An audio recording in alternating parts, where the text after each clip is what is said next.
My daughter chose her deadbeat bio mother over me, so I cut off all the financial support and got rejected by my family for it. I'm a single dad to my 18-year-old daughter, Anna. Her biological mom left us when she was young, so it's been mostly me raising her. Luckily, I had a lot of help from my wife, who's been there for Anna in every way possible and has always treated her like her own child. Recently, though, Anna decided to reconnect with her bio mom. I wanted to be supportive, hoping maybe it would be good for her, maybe even healing, but it didn't take long to see the issues. Anna's bio mom hadn't changed. Old patterns showed up quickly, and Anna began to adopt an increasingly defensive and hostile attitude, especially toward my wife. She started saying things like, "Maybe I'll just move in with my mom and leave you both behind," or "You're not my real mom anyway, so what do you care?" And it only got worse. She even made comments about ruining our lives if we dared interfere with her relationship with her bio mom. The breaking point was that one day during a particularly intense argument, Anna told us she wanted to move in with her bio mom. That was it for me. I felt like I couldn't let her treat my wife like that anymore or put our family through constant trouble. So I made the decision to cut her off financially, including her college fund, and I told her she'd have to move out. Since then, my family hasn't held back on their opinions. They've made it clear they think I overreacted and should have handled things more gently. They argue that by cutting her off, I'm pushing her further away, maybe even damaging our relationship permanently. A few of them believe I should have been more patient and done more to help her work through these feelings. I'm torn now. Was I wrong to take this step? Or did Anna's actions justify the boundaries I set? Thanks to everyone who commented on my original post. I didn't expect to have an update so quickly, but a lot has happened in just the past few hours. About 5 hours after I posted, I got a message from Anna asking if we could meet up. She suggested we go to a nearby coffee shop, and although I was unsure of what to expect, I agreed to meet her. As soon as I arrived, I could see that something had changed. Anna looked worn out and stressed, definitely not the confident person who had left our home. She admitted that her time with her bio mom had been rough. Her mom had not only been cold and distant, but she'd also insisted Anna pay a huge amount of rent, well beyond what she could realistically afford. It quickly became clear to Anna that her mom wasn't interested in building a real relationship, only in exploiting her for money. Anna was visibly upset as she apologized to me and my wife for how she'd treated us. She admitted that she'd made a huge mistake and asked if she could come back home. She seemed genuinely remorseful, acknowledging how much we'd done for her and how much she had taken for granted. I told her that I'm open to working on rebuilding our relationship, but it would take time and commitment from both of us. We talked about setting up some boundaries and figuring out how to address the issues that had led to all of this in the first place. Anna agreed, and we left the coffee shop with a plan to move forward, slowly and thoughtfully. It's not going to be an easy road, but I'm hopeful that this will help us grow stronger together. I'm still processing everything, but I'm relieved that Anna is ready to make things right. I have another update, and things have taken an even more serious turn since I last shared. Just one day after Anna and I had our conversation and made peace, her biological mom showed up at our home. I didn't expect her to come to our door, and I definitely didn't expect her to be furious, yelling about how I had stolen her daughter and claiming I was turning Anna against her. She was absolutely out of control, her anger pouring out like a storm. I tried to stay calm and talk to her to de-escalate things, but she just wouldn't listen. Realizing nothing I said was making a difference, I knew I had no choice but to call the police. When the police officers arrived, Anna was clearly upset, and I could see how scared she was. As her mom was being escorted away, Anna looked at me and said, with a lot of determination, that she wanted me to press charges. She told me she was done with her mom's behavior and manipulations, and she felt it was time to protect herself and set boundaries. Once we caught our breath from that experience, Anna mentioned something else troubling. Her mom had access to her credit card. To be safe, we decided to check Anna's account, just to make sure everything was fine. That's when we uncovered something shocking. Anna's mom had taken $10,000 from her account without her knowledge. Both of us were stunned, unable to believe the extent of the betrayal. We reported the theft to the police right away, and then Anna and I did some more investigating on our own. That's when we discovered the full picture. Her mom was buried in debt. She had been relying on Anna as a financial lifeline, and this was the real reason behind her unreasonable demands for rent and other expenses. The theft wasn't just a mistake. It was part of a larger pattern of her mother's desperation and willingness to do anything to get more money. We handed all the evidence we had to the police, who are now looking into her mom's actions for possible fraud charges. Anna is heartbroken, but also relieved that the truth is finally coming to light. We're working with her bank to recover the stolen money, and I've hired a lawyer to help us through the legal side of this difficult situation. All of this has been incredibly challenging for Anna. It's clear she's been hurt deeply by her mom's actions, but she's also shown a lot of strength. Right now, our focus is on healing and moving forward together. I'm so grateful Anna decided to come back home when she did, because I can only imagine how much worse this might have gotten if she had stayed in that situation. It will take time for us to fully recover from everything, but I'm hopeful we're heading in the right direction now. Anna knows that she has my full support, and I'm committed to helping her through this. I'm just thankful that we found out the truth before any more damage could be done. Hello, everyone.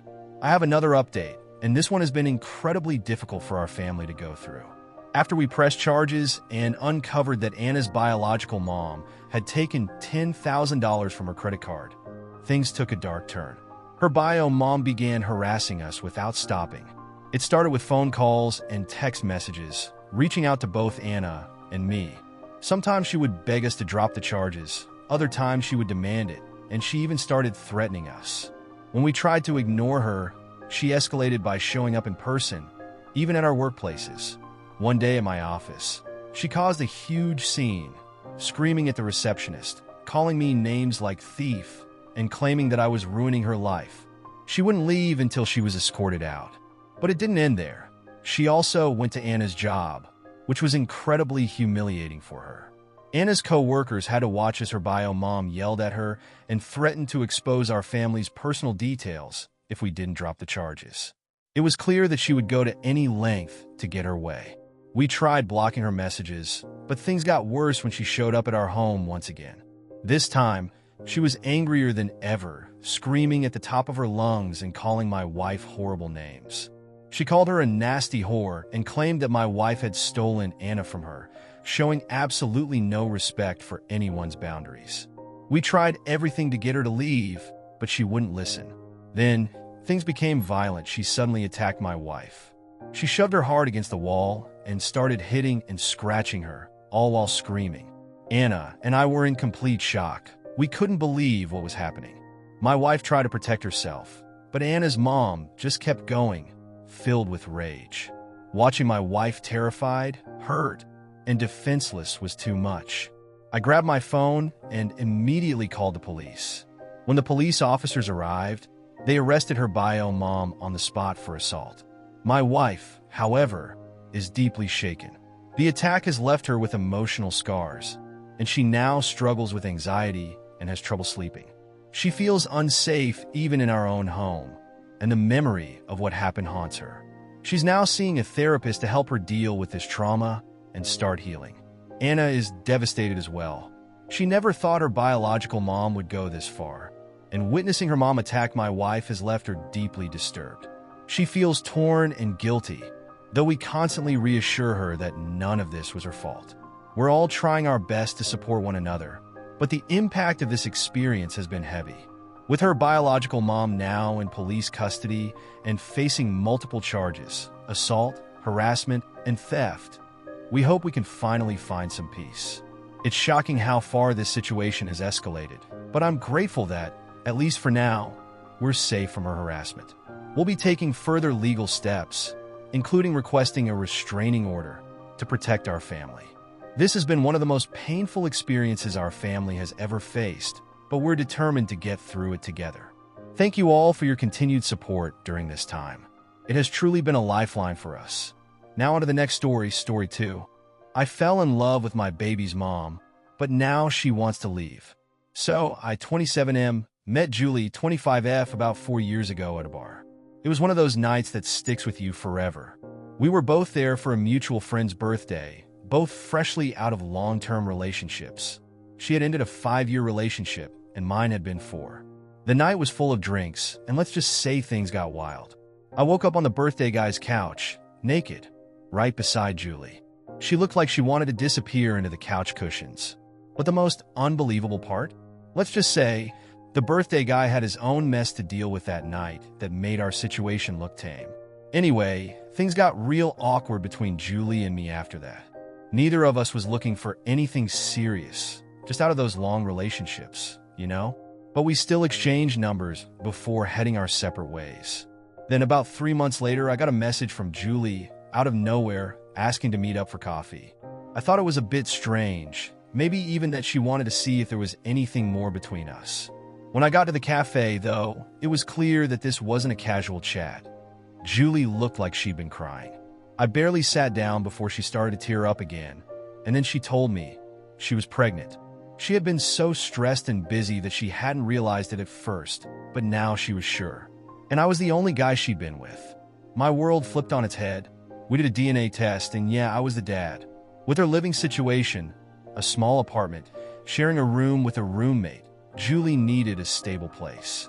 So, she moved into my place, took the guest room, and that's how my office turned into Tommy's room, our son. He's the light of my life now, even though becoming a dad was not on my radar at all. Julie and I, though, it never turned romantic. There was one time after Tommy was born, she kissed me, but it didn't go further. Since then, we've just been co-parents supporting each other. I help with whatever she needs. I'm covering her grad school fees she's set to finish next year, and we split the house chores like a team. We're raising Tommy together as best friends and partners in parenthood. Now, Tommy's almost 3, and we're planning a Halloween-themed birthday for him. He's excited to dress up as Bingo from Bluey, and we're just as pumped. But recently, Julie asked me something I didn't see coming. She brought up the idea of moving out, saying that now that Tommy's a bit older, we could co-parent separately. She even mentioned that it would give me the chance to start dating if I wanted. I froze up, just blurted out, no, and headed to my room. The truth? I'm completely in love with her. Julie's everything I could want. She's smart, beautiful, thoughtful, and the best mom Tommy could have. I know I love her, but I'm terrified of saying anything that could mess up what we have. I'm scared that telling her could ruin our whole dynamic as co-parents and friends, and I don't want to take that risk. So now I'm stuck. Do I tell her, or do I keep quiet, pretend I'm fine with just being friends, and avoid shaking up everything we've built together?